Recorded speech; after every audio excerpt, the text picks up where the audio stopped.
Toute la création t'adore.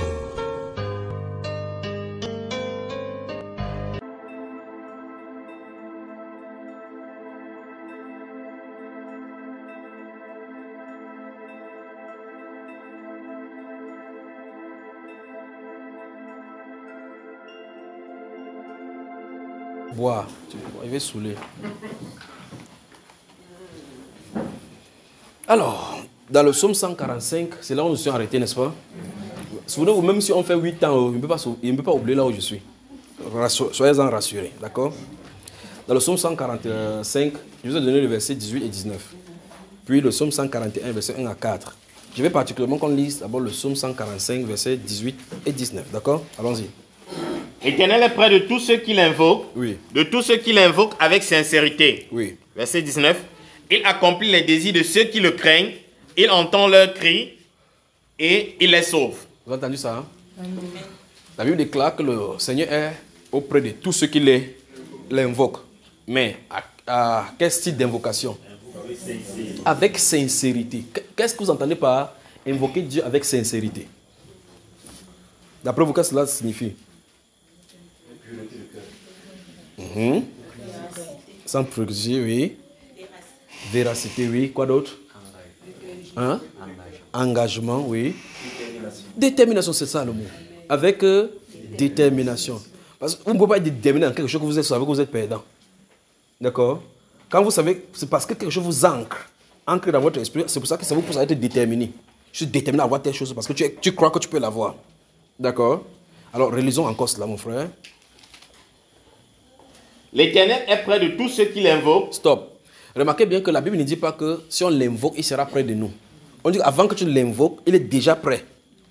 Mais ça veut dire que le Seigneur étant près de nous, observe seulement pour voir si nous sommes sincères. Donc il est déjà là. Il est là, mais il attend à ce qu'on puisse l'appeler. On lui fait appel avec sincérité. Regarde quelqu'un à côté de toi, dit sois sincère. D'abord avec toi-même. En réalité, pourquoi cherches-tu Dieu? C'est pour ça que la sincérité implique automatiquement la motivation. Quelles sont les motivations de ta recherche de Dieu? Pour qu'on soit si c'est sincère. Vous comprenez? C'est à la réponse à cette question-ci qui te poussera à savoir si oui ou non tu es sincère dans ta recherche. Vous comprenez? Est-ce que tu cherches Dieu sincèrement parce que tu veux qu'il t'ouvre les portes financières? C'est que c'est sincèrement, financièrement que tu le cherches. D'accord? Souvenez-vous de ce que j'ai dit ici hier. Je ne sais pas si c'est hier ou c'est avant-hier. Tellement on va embrouiller avec les jours-ci. Où je parlais de... On ne cherche pas Dieu pour ce qu'il a, mais pour ce qu'il est. Très bien. Donc, vous devez chercher Dieu pour ce qu'il est. D'accord? Pas pour ce qu'il a. Donc, ça veut dire que la motivation importe dans ce qu'on va faire là maintenant. D'accord? Il est près de tous ceux qui l'invoquent. Avec quoi? Sincérité. Et il accomplit quoi? Les désirs de ceux qui le craignent. Les désirs de ceux qui le craignent. Il n'accomplit pas tous les désirs de ceux qui le craignent. Et si quelqu'un craint le Seigneur, il va garder ses commandements. Vous remarquez donc que cette communion dont nous parlons maintenant, quand vous commencez à vivre dans cette communion-ci, vous vivez dans la satisfaction, dans la paix, dans la joie. Même si vous avez du manque d'argent, rien ne vient vous troubler votre environnement. Et c'est là où vous comprenez que la paix de Christ surpasse toute connaissance. C'est-à-dire que vous avez ça, il n'y a pas de nourriture à manger, mais les gens sont dans l'angoisse, mais vous n'êtes pas dans l'angoisse. La sérénité, la présence de Dieu amène la sérénité. Il y a la détresse dehors, tu es dans la stabilité, tu es stable dans ton être. Mais les gens peuvent avoir la nourriture en abondance, des comptes en banque, mais ils n'ont pas la paix à l'intérieur. Vous comprenez? C'est pour ça que dans cette phase, c'est ce qu'on va voir. Je veux d'abord que chacun sonde les motivations de son cœur. Pourquoi il cherche Dieu? Si vous cherchez Dieu parce que vous l'aimez, vous êtes dans la bonne place, dans la bonne source, alors les cieux sont ouverts pour vous. Si vous cherchez Dieu parce que vous voulez qu'il vous ouvre les portes, il vous donne le breakthrough, quoi que ce soit, vous êtes dans le mauvais endroit. Vous comprenez? Parce que c'est ce que les autres font. Ils ont pris Dieu comme le moyen d'argent, le moyen de s'enrichir. Ce n'est pas pour cela, ce n'est pas à ça que Dieu nous a appelés. Les prédicateurs n'ont pas été appelés par Dieu pour prêcher pour la prospérité, que les gens soient prospères. Dieu présent dans ta vie égale la prospérité. Même si vous avez n'importe quoi sans Dieu, votre truc, la richesse là est pourrie. C'est plein de rouille. Donc en somme, il faut d'abord Dieu dans ta vie. Et Dieu dans ta vie, ce n'est pas être seulement les récitations. Ça doit être sa présence, tu dois être rassuré qu'il est présent avec toi et en toi. D'accord? C'est pour ça qu'une année, quand j'étais en France, j'ai prêché sur nous avons besoin du baptême du Saint-Esprit. Nous avons besoin. S'il y a une criade que nous avons besoin, c'est maintenant. Le peuple de maintenant, les chrétiens sur la terre maintenant, voyant ce qui arrive devant comme combat, nous avons besoin du Saint-Esprit. Prends quelqu'un et dis, tu as besoin du Saint-Esprit. Regarde quelqu'un dans les yeux, dis, tu as besoin du Saint-Esprit. Si ton vase n'est pas rempli de l'huile, Satan y remplira. Donc il faut que les vases soient remplis quoi? Du Saint-Esprit, de l'huile. C'est pour ça que nous sommes là, pas vrai? Amen. Qui est là pour autre chose? Qui veut l'argent? L'or et l'argent appartiennent à l'éternel. On a dit que ça appartient à l'éternel. On a demandé que tu demandes ça. Il y a un verset qui demande ça. Il a seulement informé que ça lui appartient. Ça c'est un. Encore que, quand vous entendez dans la version française, l'or et l'argent appartiennent à Dieu. L'argent dont il est là-bas, c'est le matériau qui est sur la terre. Ce n'est pas le CFA. Point quelqu'un dit que arrête la tête de Babylone. Voilà. Parce que quand j'entends quelqu'un dire que l'or et l'argent, comme tu entends que l'argent, parce qu'on dit CFA, héros, quoi que c'est l'héros, c'est le matériel. Parce que dans AG chapitre 2, verset 8, on a besoin de ces matériaux pour construire le temple. Parce qu'il y a des endroits, les ustensiles, qu'il faut plutôt les objets en argent. L'autre qu'il faut les objets en or. Et comme les gens ont peur, on va faire comment pour construire le temple de Dieu? Mais l'or et l'argent appartiennent à Dieu. Les minéraux appartiennent à Dieu. Les pasteurs prennent maintenant que l'or et l'argent appartiennent à Dieu, apportent l'argent. Mais s'il lit dans la version anglaise, il ne doit plus parler comme ça. Parce que dans la version anglaise, c'est gold and silver. Vous voyez ça, frère? Donc on a des problèmes. Donc ne cherchez pas le Dieu d'or et d'argent. Cherchez Dieu. Amen. Vous avez compris ça? Hein? On peut maintenant commencer. Le titre de ce qu'on va voir, c'est quoi? Reconnaître sa promesse. Quelle est sa promesse? Oh, laissez-moi ça. Vous n'avez pas encore la vie éternelle. Hein? Vous êtes, qui cherche la vie éternelle ici? Vous ne parlez plus maintenant là. Bon, qui a la vie éternelle ici? Très bien, ça dit que vous avez la vie éternelle. Si vous n'avez pas de vie éternelle, levez-vous.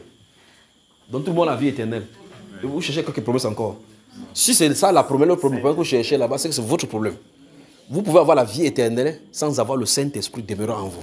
Parce qu'on est sauvé sans le Saint-Esprit. Celui qui était à la croix là est entré dans le paradis. Le Saint-Esprit est venu longtemps après. Vous comprenez cela bien? Très bien. Donc ce que je ai dit, c'est que quelle est la promesse qui nous réunit ici? Nous sommes ici pourquoi? Le Saint-Esprit. Ouvrons Actes chapitre 2. Actes chapitre 2.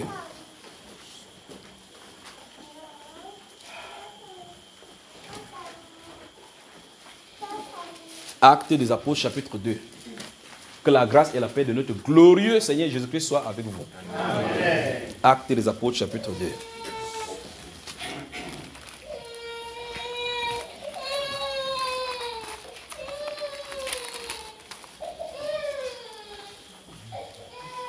Vous y êtes, tout le monde?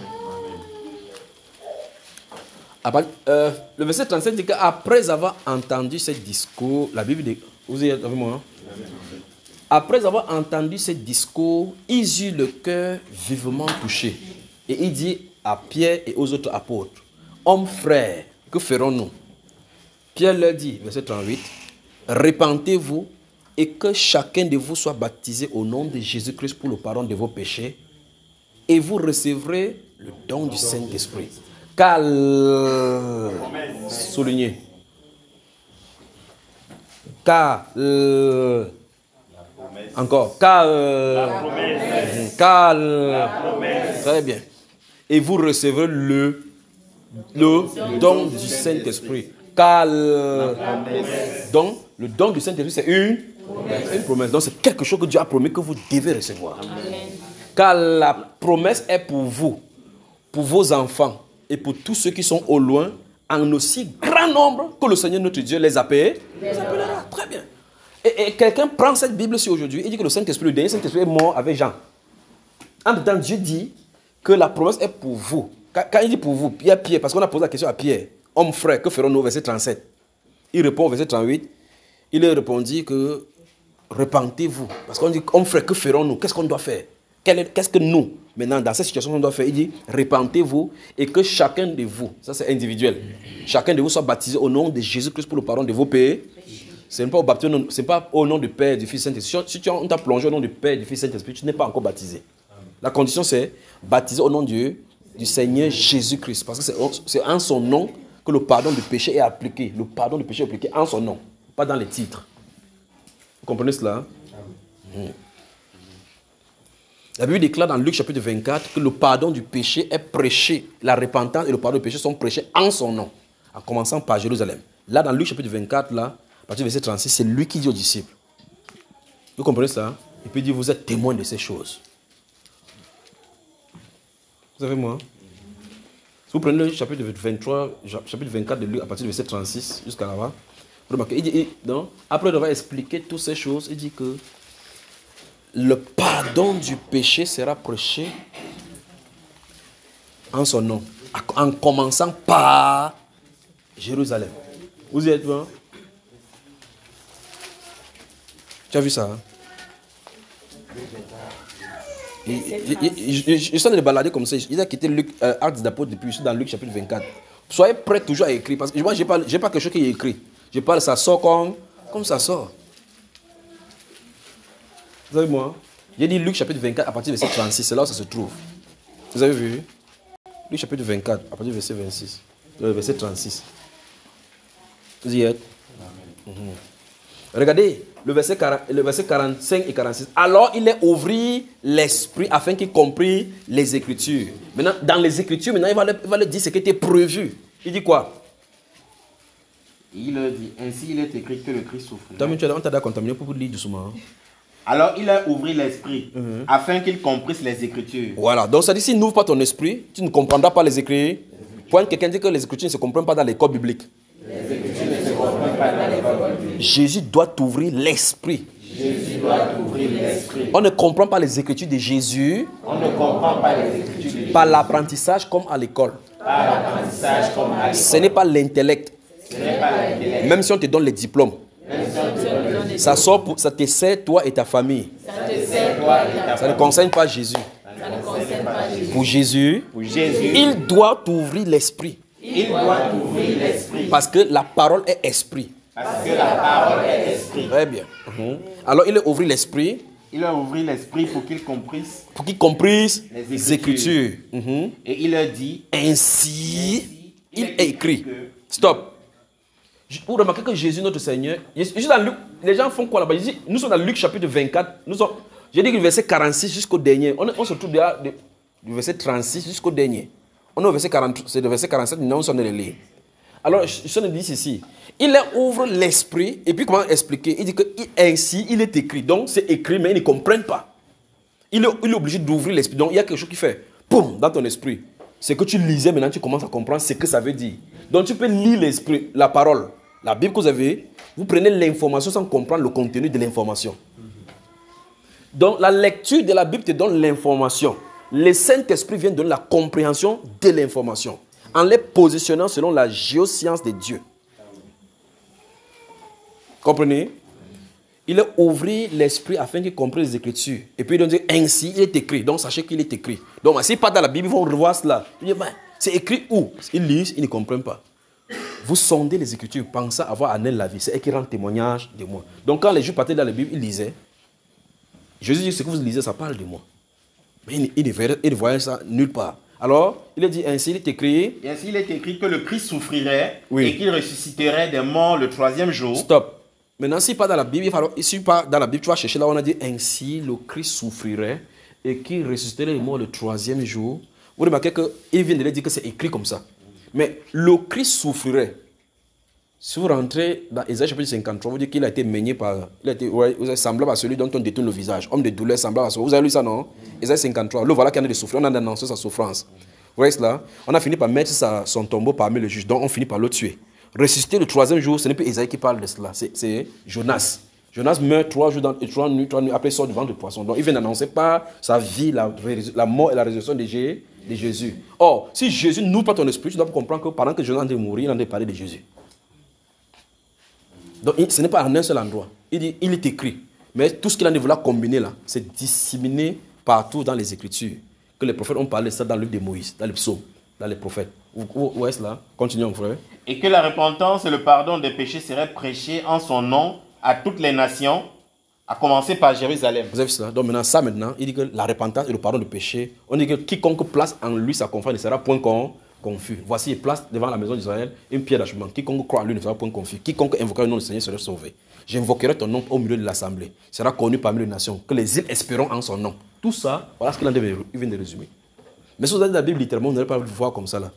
Des Sion sortira la loi. Des Sion sortira la loi. Il sera l'arbitre d'un grand nombre. Pas vrai? Amen. Des Sion, il est sorti de là-bas. Le salut vient des Juifs. N'est-ce pas, frère? Amen. Très bien, continuons. Verset 48. Vous êtes témoins de ces choses. Oui. 49. Et voici, j'enverrai sur vous ce que mon Père a promis. Stop, soulignez promis.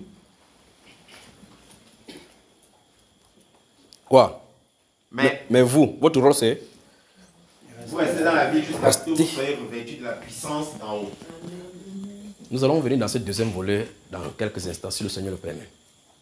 Mais ce que nous venons de découvrir là-bas, c'est que Jésus-Christ dit que c'est une promesse que le Père a faite. Donc, Pierre a dit dans Actes que c'est la promesse. Jésus qui dit que c'est la promesse du Père. Donc, le Saint-Esprit est la promesse pour tout ce que Dieu appelle. Ça concerne tout ce que Dieu appelle. Si tu sais que tu es appelé, sache que tu es héritier de ces promesses. Ça veut dire que la promesse est pour toi. Maintenant, le titre de ce que je viens de dire, c'est quoi? Le corps, on doit, c'est quoi? Reconnaître sa promesse. Reconnaître sa promesse. Hey. On a de voir des thèmes différents ici dans la salle. Lui, il dit que reconnaître sa présence. Il est encore derrière le premier jour. Donc, il est question que nous reconnaissions la promesse. Quand nous allons reconnaître la promesse, on peut reconnaître maintenant que la promesse concerne moi qui suis appelé.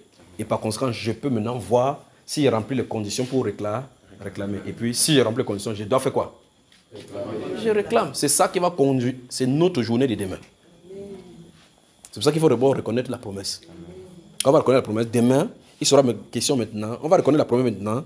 Dès qu'on a identifié la promesse, on a identifié que la promesse est le Saint-Esprit. Que la promesse est pour vous. Et on a vu clairement à qui cela. C'est une promesse, mais on a déjà identifié à qui cela appartient. Amen. La promesse est pour vous. Là, quand Pierre parle, pour vous, c'est ceux qui sont devant lui. Amen. Pour vos enfants, donc, ça veut dire que ça va, même les générations suivantes après eux sont continuées. Il dit, et en tous ceux qui sont au loin. Est-ce que nous sommes, là où nous sommes à Japon? Nous ne sommes pas au loin. Très loin. Très loin même. En aussi grand. Voilà. Que le Seigneur les appelle. Qui sait que le Seigneur l'a appelé? Pour quelqu'un dit, la promesse est pour toi. La promesse est pour toi. Très bien. C'est bon. C'est bon. C'est bon. L'évangile rendit simple. L'évangile rendit simple. À cet instant-ci, il n'y a plus d'obstacle pour la réception du Saint-Esprit. Amen. Vous avez fait le cheminement de la repentance. Vous êtes baptisé au nom du Seigneur Jésus-Christ. Vous n'avez gardé personne sur le cœur. Vous êtes repenti. Qu'est-ce qui peut vous empêcher de recevoir le Saint-Esprit? Il n'y a plus rien. Plus rien. Il faut juste maintenant se réunir ici et attendre. Et puis vous entendez le bouleversement. Le bouleversement. Je me sens bien. Qui se sent bien aussi? Ce qui est bien, c'est que la promesse là, c'est pour chacun de nous. Quelqu'un ne prend pas sa promesse plus que l'autre. Le même esprit. Le même esprit. Et quand il te baptise, maintenant, il te met dans ton office. Chaque personne est dans son désordre. Il n'y a plus de désordre dans le milieu chrétien. Tu veux faire quelque chose, maintenant tu sais. Quand tu veux partir quelque part, Dieu dit ne pars pas. Quelqu'un te dit que je vais te tuer. Tu dis ah bon, oui. Tu dis que je t'aveugle. Ses yeux se ferment. On va craindre les chrétiens sur la terre-ci. Donc, ce qui manque dans la chose chrétienne, c'est cette promesse-ci. La promesse, c'est celui qui vient habiter en toi et te revêt de l'autorité du ciel. Le chrétien sans le Saint-Esprit, c'est une autorité sans pouvoir. C'est une voiture, une berline, Lexus, n'importe quoi sans carburant. Même si c'est beau, n'importe comment. Tu vas voir, une femme va passer, tu vas se mettre à côté, mais comme ça, elle te regarde, elle passe. Après, quand tu entres là, tu sais qu'il n'y a pas de carburant dedans. Ça sert à quoi si tu as une voiture sans carburant? Même celui qui a le pouce à côté, c'est pas ça. Parce qu'il peut en dans son pouce, il pousse comme ça. Vous savez, quand il faisait le pouce, vous savez qu'il faisait le pouce, mais ce n'est pas au marché. Vous savez, quand on faisait le pouce, quand il partait au marché, il poussait. On met les gens là-bas, on tire. Quand il veut arriver, quand il y a les collés, on entre à l'intérieur comme ça là. On passe la main là-bas. Si vous ne connaissez pas ces choses-là, je ne sais pas où vous êtes né. Quand il parle de mon pain qu'on casse avec la babouche, Quand elle va bouger, peut-être ta bouche, tu avais peur d'avoir la main. Nous, on mettait la main ici. Frou, frou, frou. Quelque chose entre dedans. Soit on cherche la boue, on met dans la boue être sur la colline quand c'est bon. Vous dites que vous avez du manège. Nous, on n'a pas de manège. On creuse la colline, sur la colline, on met l'eau là-bas, ça coule bien. On fait la boue. Le truc de palmier si comme ça, là. On fait ça, c'est bon là. Tu mets ça, vroom. Quand ça tombe, tu tapes ta bouche au sol, tu prends la poussière. On vient de l'heure, je vous le dis. Amen. Ça, c'est les choses qui ont le goût. Les gens qui ont vous êtes sortis de chez les riches, vous ne pouvez pas comprendre le goût de ces choses-ci. Vous avez à chercher les roues, les trucs, la roue de la moto là, en fer, là. Vous mettez le bâton, ça. Après, quelqu'un vient dire que via Aoka, vous dépensez 20 000 pour avoir la voiture. Tu fais ta part comme ça, là, vous le cerceau, tu cours comme ça, là, tu files plus que Mikaï Naï. Tes petits pieds font comme ça, tu es derrière ça, Ah, que Dieu vous bénisse. C'est le meilleur enfant. Vous autres là, papa achète-moi le vélo, il achète le vélo, tu es comme ça là. Il faut faire ta part toi-même. Tu fais avec la main, avec le pied, puis tu pousses comme ça, tu pousses. Le patin. Le patin. Tu freines ça avec le talon comme ça là. Tu es à l'aise. Ce n'était pas beau pour nous. La promesse. Donc avoir une voiture sans le liquide à l'intérieur qui peut faire conduire la voiture, ça ne sert absolument à rien. Au lieu d'avoir une voiture qui n'a pas de carburant et qui ne peut pas rouler, ça ne sert à rien d'avoir cette voiture. Au lieu de mener une vie de misérable de chrétien, alors qu'il y a une vie glorieuse de chrétien. Et je me reviens y parler un instant. Une vie glorieuse de chrétien qui attend. Mieux, tu peux faire dans le monde, parce que le monde, au moins, il joue la vie, il noie les soucis. Les soucis se lèvent chaque fois, il ne pas noyer. Il noie chaque fois, il noie chaque soir. Pas noyer avec eux. On a une vie glorieuse dans le Seigneur. Amen. Écoutez, ça, il va vous citer les Écritures. Écoutez. Les prophètes qui ont prophétisé à la grâce qui vous était réservée. La grâce qui vous était réservée. Cette grâce qui vous était réservée. Dieu a dit que cette portion-ci, c'est réservé. Imaginez que vous allez dans les restaurants, vous voulez vous asseoir. Vous voyez, sur une table, on a écrit réservé. Même si tu n'as pas de place là, tu vois que là-bas, on a écrit quoi? Réservé. Donc, c'est pour des personnes. On a réservé ça pour quelques personnes. Dieu dit que la grâce dans laquelle nous sommes là, ça a été réservé depuis pour nous. Amen. Il dit que quand les prophètes ont vu ça, parce que Jésus vient de dire là-bas qu'on a annoncé ça dans le prophète, il dit, ils ont vu ça. Vous avez moi, frère? Amen. Très bien. Ils ont vu ça. Ils ont sondé avec l'esprit de qu'est-ce qu'ils avaient, voulant savoir quelle époque. Mais ces choses que nous voyons, c'est pour les qui comme ça? Il dit, ils voulaient participer à ça. Dieu dit que non. Qu'ils étaient seulement les dispensateurs de que annoncez, vous quittez la scène. Ça ne vous concerne pas. Il dit que c'est pour une époque marquée.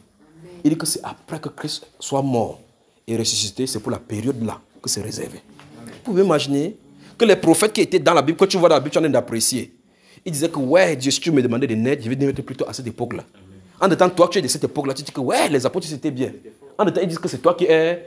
Point quelqu'un dit, arrête la folie! Arrête la folie! Cherche cette grâce qui est réservée. Saisis la promesse! Et fonctionne dans la gloire du Seigneur Jésus. Cette gloire qui est réservée après la croix. Cette gloire qui est réservée après la croix. Très bien. Vous imaginez que par notre nonchalance, nous rendons la croix vaine, l'œuvre de la croix vaine. Il vous est avantageux que je m'en aille. Car si je ne m'en vais pas, le consolateur ne viendrait pas. Si je m'en vais, je vous l'enverrai, afin qu'il demeure avec vous, éternellement avec vous. Il est avantageux. Parce que maintenant, depuis son trône, il contrôle toute la situation sur la terre. Il remplit tout en tous. On laisse ça, on part en Côte d'Ivoire, au Bénin, pour aller prendre le vaudou, mettre les bagues pour faire triquer les choses dans l'église.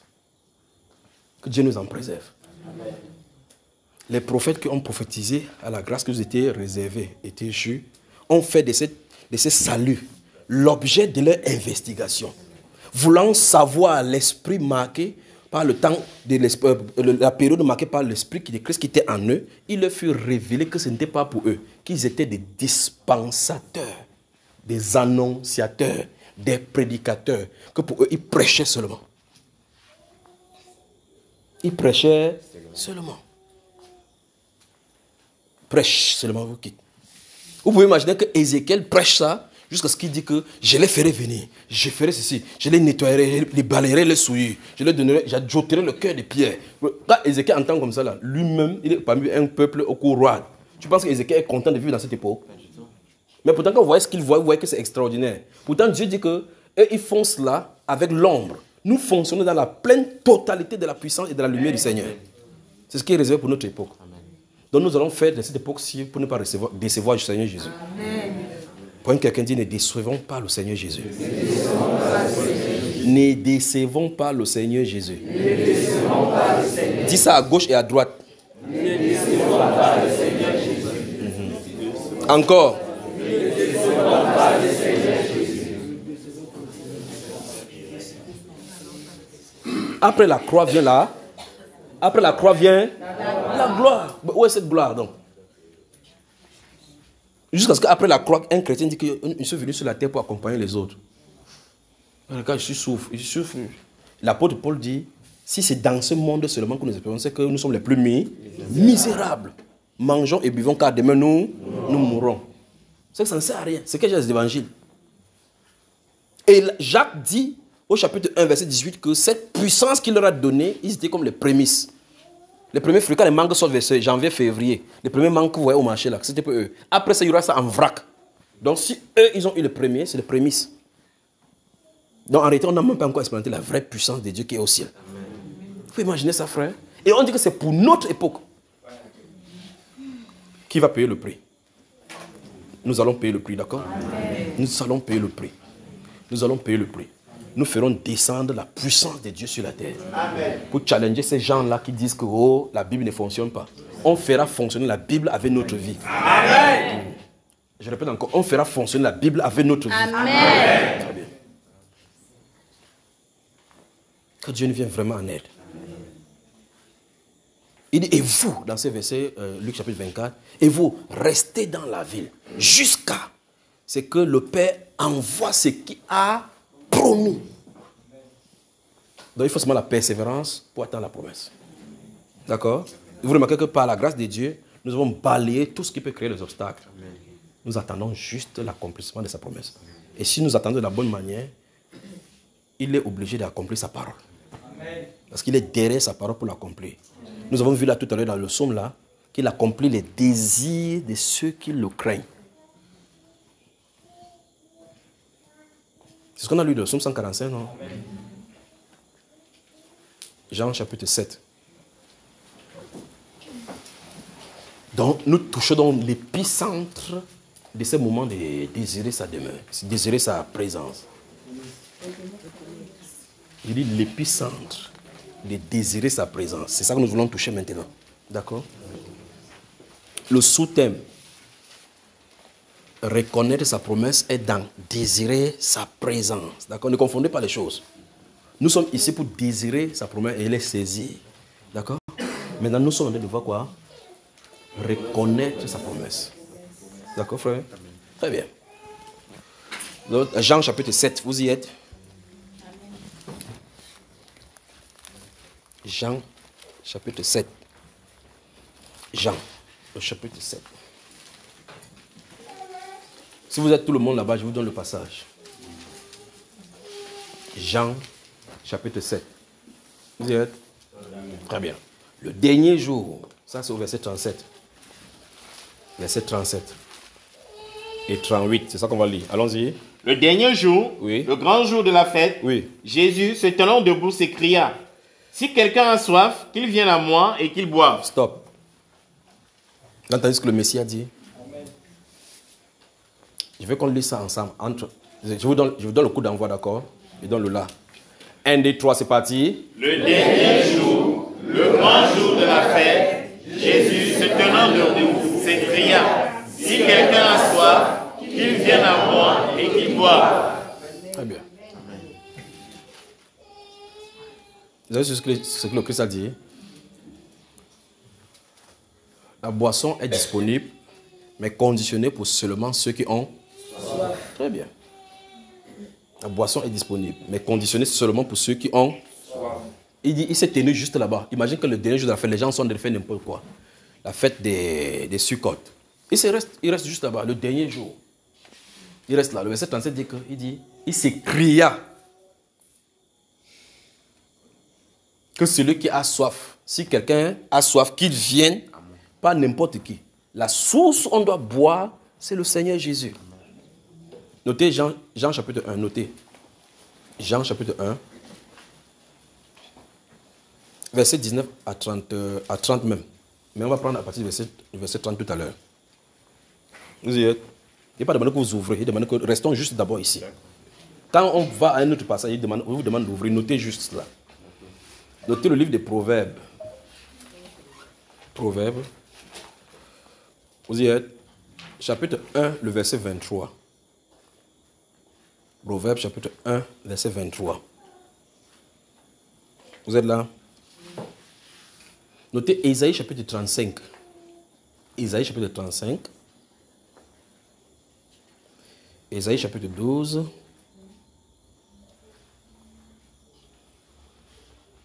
Ésaïe, chapitre 55. Je vais vous donner le passage, s'il permet que nous lisions ce que nous allons lire.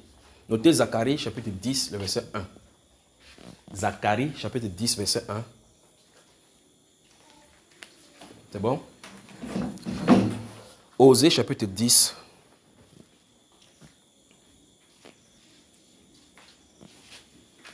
Osée, chapitre 10. Ézéchiel, chapitre 36, verset 22 à 26. Ézéchiel, chapitre 36, verset 20 à 26. Bon, 22 à 26 alors. C'est bon? Très bien, on continue. Apocalypse, chapitre 22. Apocalypse, ou bien Révélation, chapitre 22.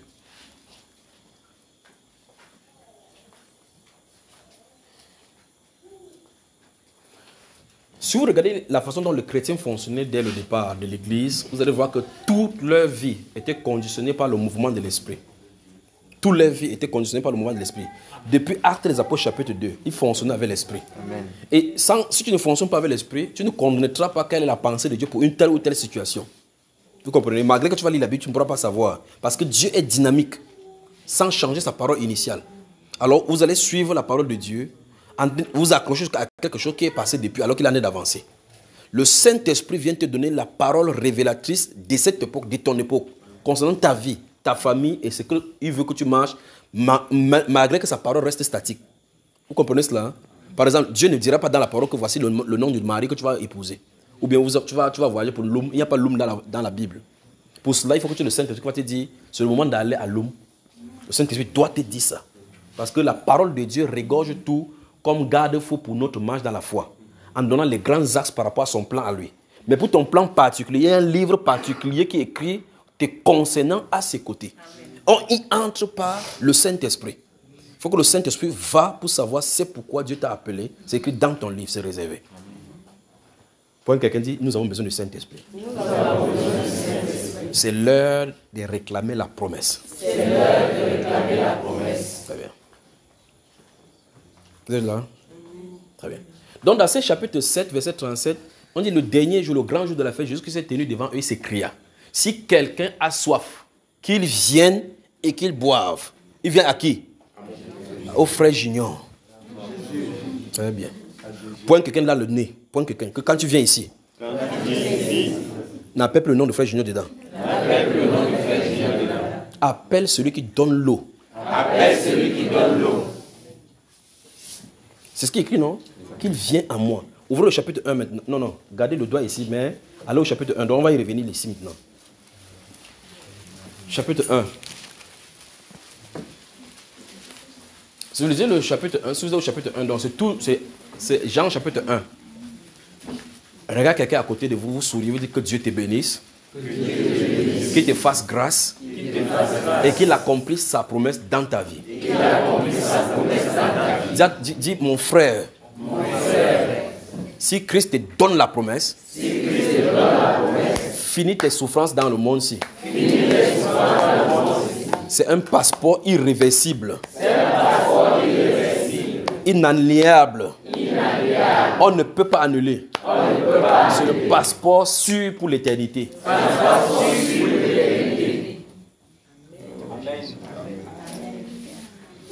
Je vais vous glisser encore quelque chose pour que vous sachiez. Le Saint-Esprit venant en vous, c'est le sceau de Dieu, le cachet démarqué sur votre front. De tel en quand il y a n'importe quelle calamité sur la terre, ça ne peut pas te toucher. Amen. Même si n'importe quelle tribulation vient. Si vous lisez Zacharie chapitre 8, quand vous allez voir comment il va dire à l'ange que ne frappe pas encore, attends encore, il passe, il marque des sceaux. L'ange est parti, il est passé. Il a marqué le sceau. Il est rentré d'ici à celui qui était avec l'écriture. Il a dit que j'ai fini. Il dit que passe. Comment dans la ville, commence à frapper. Commence par mon sanctuaire. Vous avez lu ça dans la Bible? Oui. Le jugement commence par la maison de Dieu. Quand il vient, il frappe. Il frappe ceux qui vivent dans l'iniquité et qui n'ont pas son sceau. Les anges connaissent. Quand ils se tiennent ici, ils connaissent qui a le Saint-Esprit ou qui n'a pas. Quand le sorcier se tient, ils connaissent qui a. Si vous allez chez Satan pour prendre la fausse lumière, en présence de Dieu, ça devient ténèbres. Vous comprenez cela? Si vous avez le Saint-Esprit, vous êtes devant un prédicateur qui utilise les puissances démoniaques. Quelque chose en vous va dire que quelque chose d'anormal se passe là-bas. Même si vous ne savez pas quoi. Maintenant, si vous avez le discernement, vous allez voir que pendant qu'il est en train de parler, le Saint-Esprit te montre soit le serpent ou le bois qu'il utilise. C'est grave. Si vous connaissez ces choses-ci, que c'est grave ici dehors, chacun va rentrer chez lui pour chercher le Saint-Esprit. Parce que sans ça, quelqu'un va faire le miracle, tu ne peux pas savoir si c'est de Dieu ou pas. Quand pour Dieu va venir, tu vas confondre avec pour Satan. Et si tu fais ça, tu blasphèmes contre le Saint-Esprit, tu passes pas pour l'enfer. Vous comprenez ce que je suis en train de dire? Voilà. Quand quelqu'un dit, nous avons besoin du Saint-Esprit. Nous avons besoin du Saint-Esprit. Dis, l'heure est grave. L'heure est grave. Nous avons besoin du Saint-Esprit. Nous avons besoin du Saint-Esprit. Change de côté, change de côté. Dis encore à quelqu'un d'autre. Nous avons besoin du Saint-Esprit. L'heure est grave. Nous avons besoin du Saint-Esprit. Alléluia. Dans ce livre de Jean, chapitre 1, à partir du verset 19, la Bible déclare que quand Jean-Baptiste était de baptiser, les pharisiens ont envoyé certains de ses disciples, les jeunes gens, les huissiers et autres là-bas, d'aller demander à Jean qui il est. Pas vrai? On lui a demandé qui es-tu? Pourquoi Baptiste? Il dit je ne suis pas. Es-tu Élie? Es-tu le prophète? Es-tu le Christ? Tu es donc qui? Pourquoi une personne dit je suis la voix de celui qui crie dans le désert. Il s'est identifié. Maintenant, on va lire ce qui nous intéresse à partir du verset 30. Lisons le verset 30, mon cher. Verset 30. C'est celui dont j'ai dit. Après moi vient un homme qui m'a précédé, car il était avant moi. Oui. Je ne le connaissais pas, mais... Écoutez bien ça, écoutez. Je ne le connaissais pas, il ne connaissait pas Jésus, pourtant c'est son cousin. Parce qu'on n'identifie pas les gens spirituellement par la chair. Non. Je ne le connaissais pas, mais celui qui m'a envoyé... Mais c'est afin qu'il fût manifesté à Israël que je suis venu pour baptiser d'eau. Jean rendit ce témoignage. Oui. J'ai vu l'Esprit descendre du ciel comme une colombe et s'arrêter sur lui. Oui. Je ne le connaissais pas, mais celui qui m'a envoyé baptiser d'eau, celui-là m'a dit, celui sur qui tu verras l'Esprit descendre et s'arrêter, c'est celui qui baptise du Saint-Esprit. Applaudissons pour le Seigneur.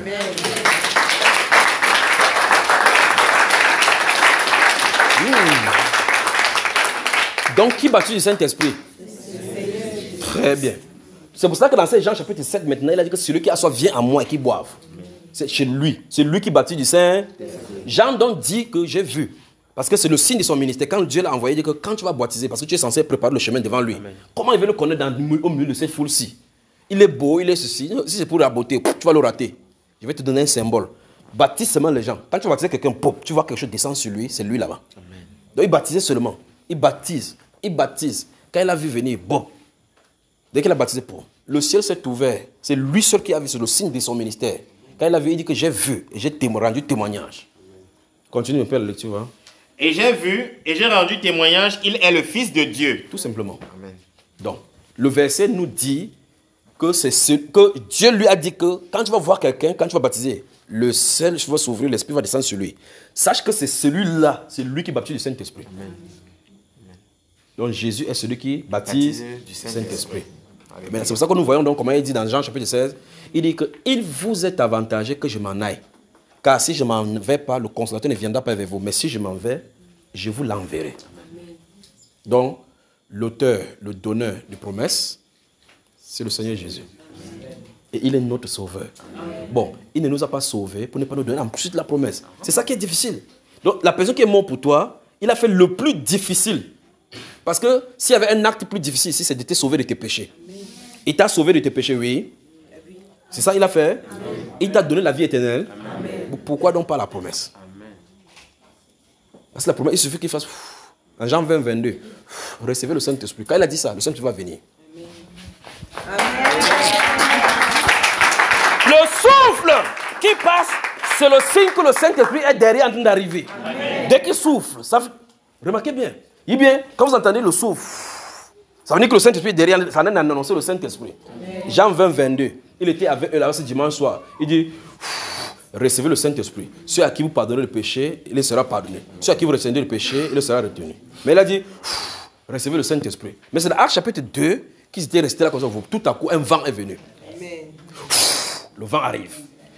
Le vent arrive. Vous serez remplis du Saint-Esprit. C'est merveilleux. Donc, vous remarquez ici, on parle du Seigneur Jésus. Dans Jean chapitre 7, il dit, celui qui a soif, si quelqu'un a soif, qui vient à moi. Je veux que ceci soit clair. Qu'on doit tous, nous tous, venir à Jésus. Donc, quand nous nous réunissons pour réclamer la promesse, je veux que vos yeux, les deux, vous appelez ça quoi, les deux, comment on fait vos deux billes là, voilà. Les phares, voilà. Que vos deux phares là, ne me cherchez pas dans la salle. Parce que je serai dans un coin pour m'attendre à lui. Connectez-vous à lui. Il se tient debout, il dit que celui qui a soif vient à moi. Imaginez que dans ce jour de fête, il dit comme ça, quelqu'un dit qu'il vient boire, il fait de boire son folerie, il dit mais le gars s'il raconte quoi. Voilà celui qui baptise du Saint-Esprit, il dit que celui qui a soif vient boire. Il se tient là, personne n'est pas révélé. C'est quand même terrible. Et ce soir, je vous dis, il a soufflé en disant qu'il arrive. Allez à lui. Allez à lui. Allez à lui. Le signe pour vous montrer que vous avez le résultat du fait qu'il vous a plu et que vous avez cet esprit, il vous a titillé par ce vent. Si ça a été soufflé sur vous, si ce vent ça a été soufflé sur vous, vous aurez cette bénédiction de la promesse. Amen. Et bien que vous saisissez la quintessence de la chose, ce n'est pas seulement pour ceux qui sont ici. Même quelqu'un qui écoute l'enseignement, il a le temps, ça fait comme ça. Ça veut dire que le ciel l'a localisé. Amen. Le ciel l'a localisé. Il viendra à coup sûr. Amen. Donc ceci, écoutez bien. Je vais vous résumer ce qui a laissé passer. Dieu a changé l'air, n'est-ce pas? Quand il a changé l'air, il dit, passe d'abord, balaye les idoles. On balaye les idoles, on nettoie, j'arrive. Le vent impétueux arrive. Le vent impétueux arrive. Le vent impétueux arrive. Le vent impétueux arrive. Parce que si le vent vient rapidement, sans que ceci ne soit fait, il va vous tuer. Parce qu'il y a des idoles dans le corps. Vous entendez quelqu'un dire que ça venait, il m'a opéré. J'ai vu comme c'était la glace qu'on mettait. Il fait les opérations pour que la prochaine fois, il ne vienne pas. Parce que quand il va taper quelqu'un dans le temple pour que ça sorte pour nettoyer son temple, ça va la chicote. Donc il vient, il fait nettoyer. Donc tout ce qu'il a de faire, c'est le nettoyage. C'est le signe que le Seigneur veut dire qu'il t'aime et que tu es son tabernacle. Amen. Si tu es son tabernacle, il veut y demeurer. D'accord? Vous pouvez faire confiance donc au Seigneur jusqu'à qui vous donnera son Saint-Esprit. Quand quelqu'un dit que ayons courage, fais confiance. Fais confiance au Seigneur. Très bien. Revenons dans Jean chapitre 7. Ouf, je me sens vraiment bien. Amen. Ça vaut la peine de passer la soirée comme ça, non? Amen. Ça vaut la peine. Puisse vos cœurs se connecter à lui. Amen. Le Saint-Esprit est pour vous, mes chers amis. Amen. Le Saint-Esprit est pour vous. Amen. La promesse est pour vous. Vous êtes appelés par lui. Le Saint-Esprit est votre promesse. Amen. Vous avez seulement à réclamer. Vous y êtes? Donc, dans ce Jean chapitre 7, nous avons vu au verset 47, au verset 37, la Bible déclare le dernier jour de la fête, Jésus s'est tenu là-bas, debout. Il s'écria, si quelqu'un a soif, qu'il vienne à moi et qu'il boive. Le verset 38 dit, celui qui croit en moi, des fleuves d'eau vive couleront de son sein, comme le dit les Écritures. Et puis on nous explique. Il dit cela de l'esprit que devait recevoir ceux qui croiraient en lui. Parce qu'à ce moment-là, l'esprit n'était pas encore. Parce que Jésus n'avait pas encore été glorifié. Dis à ton voisin, Jésus a été déjà glorifié. Donc l'esprit est disponible. Tu peux boire. Tu as le droit de boire. Il ne te refusera pas. Viens juste à lui. Demande-lui. Dans Luc 24, on a vu ça, non? Mais vous restez à Jérusalem jusqu'à. Restez jusqu'à ce que vous soyez revêtus Vous voyez le vêtement là, non? Le vêtement. Quand vous voyez ça dans le spirituel, c'est le blanc. Revêtu. Et grave encore, si Dieu vous donne ça dans la vision, sachez que spirituellement, vous avez votre baptême. Amen. Donc maintenant, il va faire venir ça dans l'accomplissement. Revêtu de la puissance d'en haut. D'en haut. L'autorité d'en haut. Donc quand en haut te donne son autorité, quand tu marches, tout le ciel est ton garde du corps sur la terre. Pensez-y seulement. L'autorité d'en haut. Quand un gouverneur marche ici, il a un policier derrière. Si 4 personnes sortent derrière, ils attrapent le lame comme ça, mais le policier ne peut plus rien contre le gouverneur. Mais ici, chez nous, quand tu marches, c'est tous les anges du ciel qui te surveillent. La puissance d'en haut.